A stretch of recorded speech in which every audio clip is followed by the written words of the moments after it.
My name is Fanie de Toit. It gives me great pleasure to introduce to you a wonderful project called Hearing Loss in Perspective. The challenge persons with hearing loss face globally is that not all impairments look like this. Yes, some impairments look like this. If this is true, why is the international symbol for hearing impairment and deafness not a household name in South Africa? The harsh reality is that 15% of the world's adult population have some degree of hearing loss. About 1/3 of those who are affected have disabling hearing loss. The United Nations Convention on the Rights of Persons with Disabilities referred to sensory impairments. Here is a summary of the UN Convention on the Rights of Persons with Disabilities, also signed and ratified by South Africa. Are you a disabled person? Do you want to know more about your rights? Human rights are the basic rights and freedoms we are all entitled to. Disabled people campaigned for decades for a human rights convention of their own. The United Nations Convention on the Rights of Persons with Disabilities was written by and is for disabled people. It is for people with long-term physical, mental, intellectual and sensory impairments and who may face barriers to be included in society. It was signed by the UK government in 2007 and ratified in 2009. This means the government, including the Scottish Government, must take action to make sure disabled people enjoy their human rights. When using the Human Rights Act or the Equality Act, you can refer to the Disability Convention. There are different steps you can take to get involved in the Convention. You can shape decisions, ask questions, share experiences, challenge barriers and influence change. The Disability Convention sets out the full range of your rights, such as the right to choose your own support for independent living, the right to work, the right to equal access and participation in education, the right to be free from violence and harassment, the right to make your own decisions and have your voice heard, the right to take part in and have the same access to sport, culture and leisure activities, the right to decide where to live, who to be in a relationship with, who to live with, the right to information in a way that you can understand. It's your convention, your rights.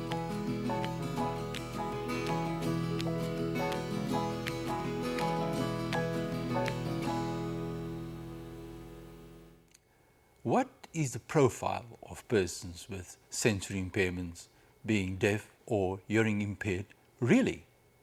Who has hearing loss? Interesting statistics on screen.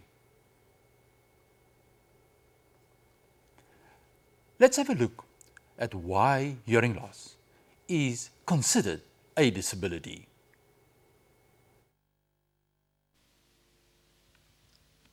Why is hearing loss considered a disability? Well, let's look at the statistics. 15% of the world's adults are affected by hearing loss. Or we could say 1.1 billion people is the number estimated to be affected by hearing loss by 2015. Also, approximately 1/3 of people older than 65 years are affected by hearing loss, according to the World Health Organization.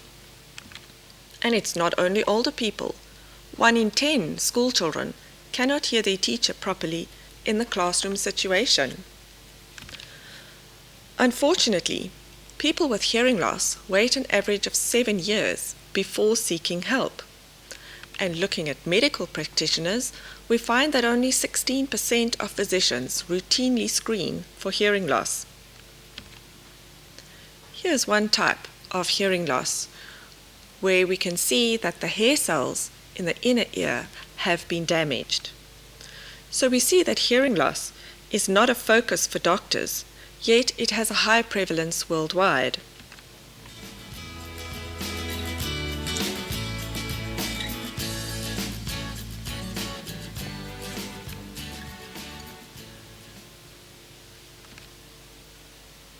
Firstly, we must understand hearing loss and disability, and it is important to know the terms used. Terminology. Deaf with a capital letter D refers to a deaf cultural group using South African Sign Language as a mother tongue language who do not align with impairment or disability. Hard of hearing refers to persons with different degrees of hearing loss who do not align with impairment and disability. Hearing impaired refers to persons with different degrees of hearing loss who use various means of communication, for example, as speech or hearing aids and speech reading. This group aligns with impairment or disability and the hearing world. Deaf with a lowercase letter d refers to deaf persons not using South African Sign Language as a medium of communication, who use various other means of communication, for example, speech, speech reading, cochlear implants, or a combination thereof. This group aligns with impairment or disability and the hearing world. In other words, hearing impaired or deaf describes those who seek intervention to their impairment. Using these terms to describe all those who have hearing loss requires open-mindedness and respect for human rights.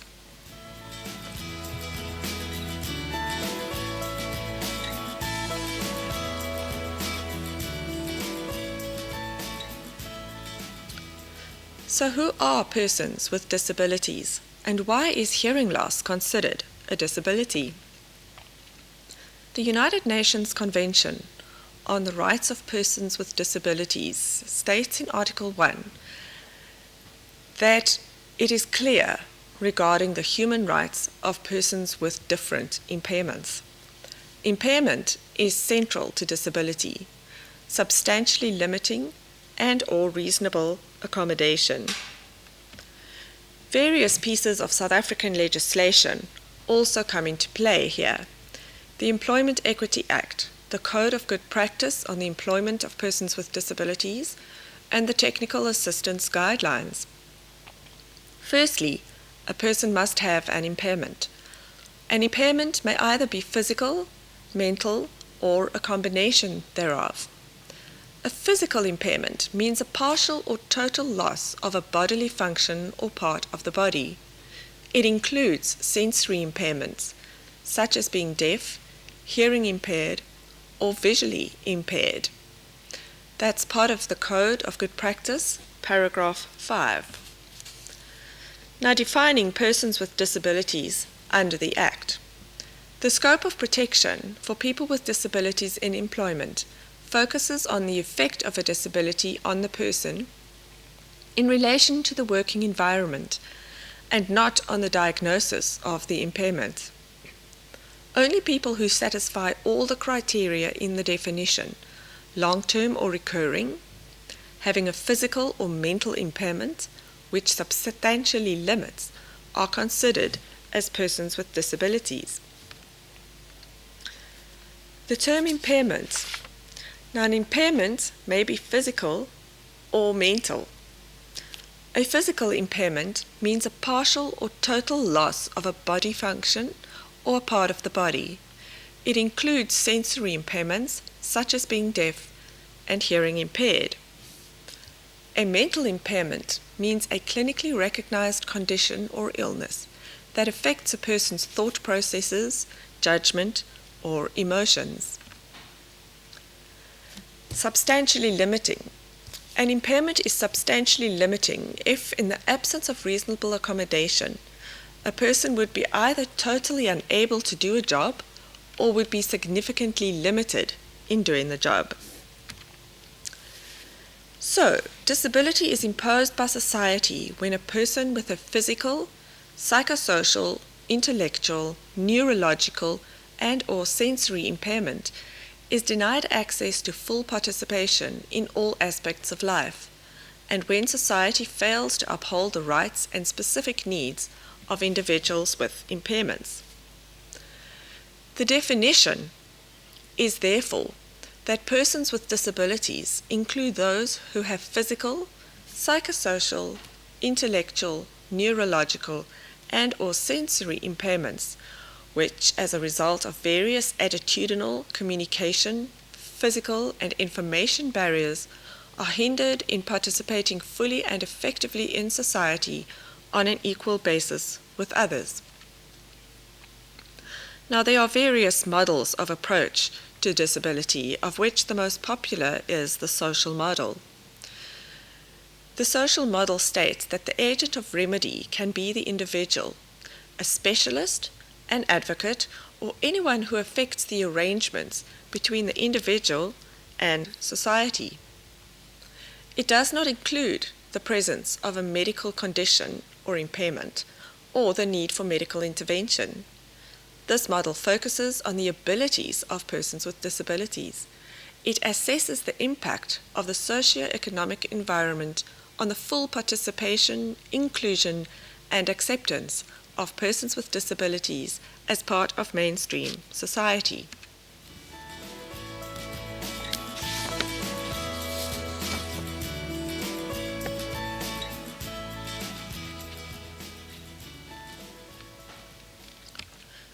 Reasonable accommodations are modifications and adjustments not imposing a disproportionate or undue burden to ensure that persons with disabilities are granted the enjoyment of human rights and fundamental freedoms on an equal basis with others. Another term we must understand is universal access. Universal access means the removal of cultural, physical, social, and other barriers that prevent people with disabilities from entering, using, or benefiting from the various systems of society that are available to other citizens and residents. The absence of accessibility, or the denial of access, is the loss of opportunities to take part in the community on an equal basis with others. The terms hearing impaired or deaf describes those who seek intervention.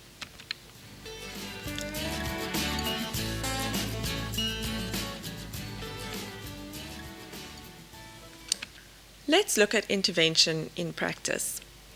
This includes lip-speaking services and development, speech reading services and development, whisper interpretation and development, note-taking services and development, facilitation of assistive listening devices, facilitation of assistive living devices, general rehabilitation services in terms of the experience of postlingual hearing loss and deafness, facilitation of oral rehabilitation, facilitation of hearing therapy, education and training for adults with postlingual hearing loss and deafness, depending on their choice of communication methods, universal access or communication regarding the diversity of persons with hearing loss, hearing and ear protection, awareness on noise-induced hearing loss, sensitization programs on the impact of postlingual hearing loss and deafness, the management of the functional needs of persons with postlingual hearing loss and deafness in the workplace and broader society, concepts like impairment and disability in line with the United Nations Convention and South African legislation, audiology and applicable services, speech therapy and applicable services. The various references are now on the screen, including the United Nations Convention on the Rights of Persons with Disabilities and the South African Constitution. Do you know the difference between visual and hearing impairment? Both are sensory impairments. This is an example of visual impairment.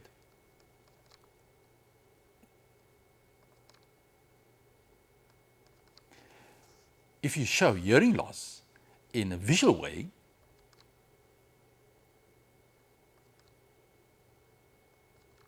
can you see the difference? The harsh reality is that persons with hearing loss wait an average of 7 years before seeking help.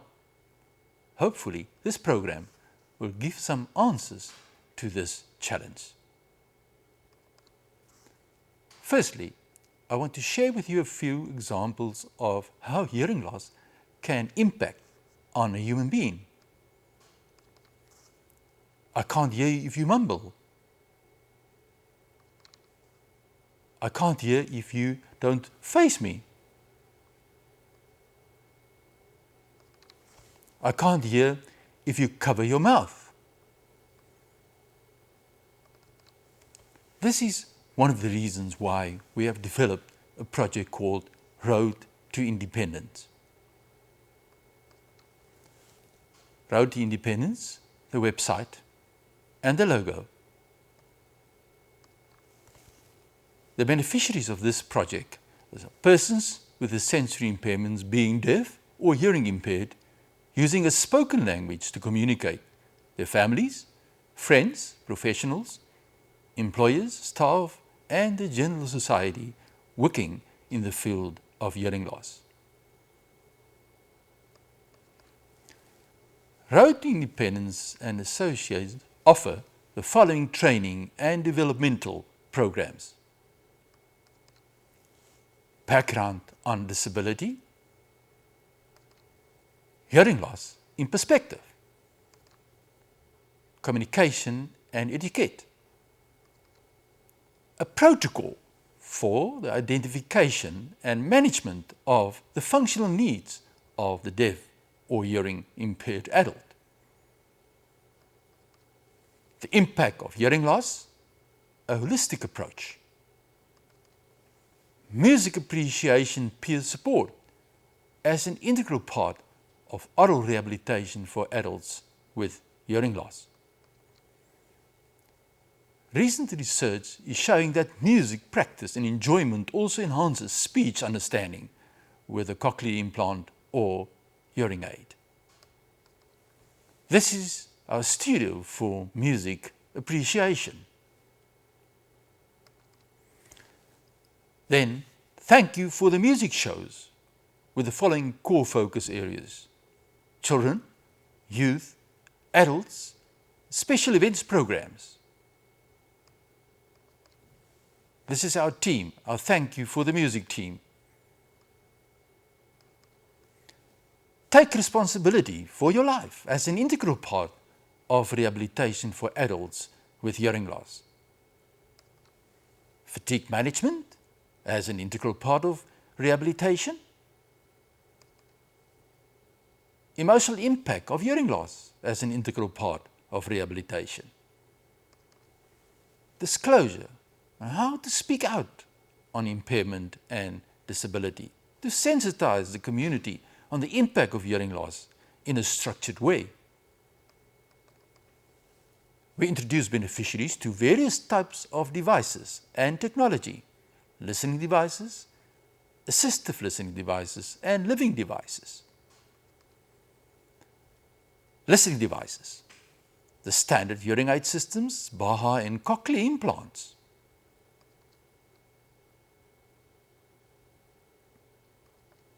Assistive listening: loop systems, FM systems, etc. Example of a loop system and its symbol. Assistive living devices: a clock and a bed shaker. For more information about assistive listening and living devices, SA Hearing, the website. We inform beneficiaries about the different types of communication facilitators, for example, whisper interpreters, lip speakers, note takers. Technology in the field of word-to-text transcription, and open and closed captioning and subtitles. We introduce beneficiaries to universal access from a hearing loss perspective, in terms of scans, assessments and audits. We focus on awareness training regarding safety in evacuation, noise-induced hearing loss, etc. Here is an example of hearing protection, the noise thermometer. We refer beneficiaries to life coaching if needed. Networking and advocacy are of the utmost importance. For more information regarding the role of the South African Hearing Institute as a coordinating body, visit the website.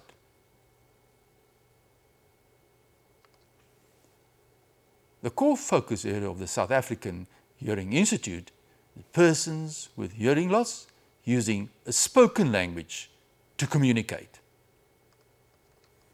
For more information about the associates of the South African Hearing Institute, send an email to fanie.dt@mweb.co.za. A summary of the 18 initiatives of our project is as follows. On screen, you see the 18 focus areas.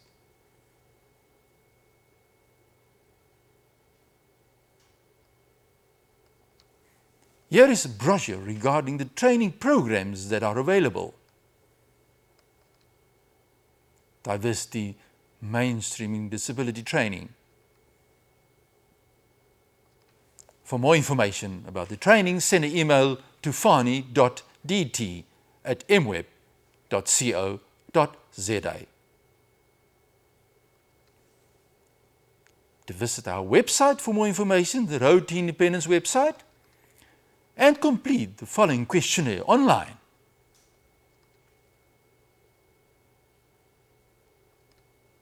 My contact particulars are as follows.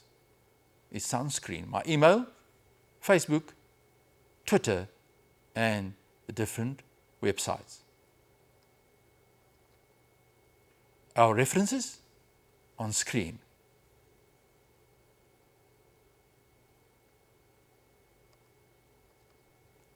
Thank you so much. This is the end of our presentation.